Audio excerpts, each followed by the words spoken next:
Hey guys, welcome back to my channel. So today I went ahead and used this little palette I found at Ulta. It's by Essence Cosmetics. This is what the inside looks like. I think it's super cute. I also picked up a second one. So this one's the Energy palette. So they have these little bands and they're made out of cardboard, which I really like because, you know, easily recyclable. But you just pull the little band down and yeah, this one still has the little, you know, plastic on it, but this is the Energy palette. I really like the gold that's in there. So I picked these up at Ulta. They were $7.99, so they're super affordable. These shimmers that I've used so far, I've only used the one shimmer, but this thing, it is so pretty. Like, I am seriously impressed with this little palette. I did pick up one of their highlighters off of a girl on TikTok, her recommendation, so this is the one I have on right now. I think it's really pretty, so after I used that a couple times, I got super excited and went and picked up some of the palettes. So I definitely want to try more like products from this brand because so far they're really impressing me. Other than that, I am back home. The ceilings are still getting redone here, so it's kind of a process, but today is Friday. I am gonna have to edit this on my phone, so the music might be a little bit different than it normally is, but my laptop right now is just absolutely packed with pictures from the wedding that I did on Sunday, so yeah. Other than that, I'm gonna go ahead and just jump in this video. If you'd like to see how I created this look, then just keep watching.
Okay, so that was it.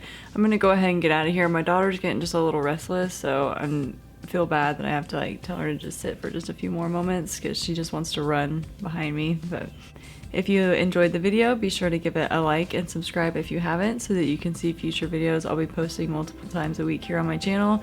This week was kind of a dud, I'm not gonna lie. I'm sorry about that. I have a lot of work to get done with that wedding that I did, so yeah, bear with me. Next week will be better, I promise. So thank you for watching, and I'll see you in the next one.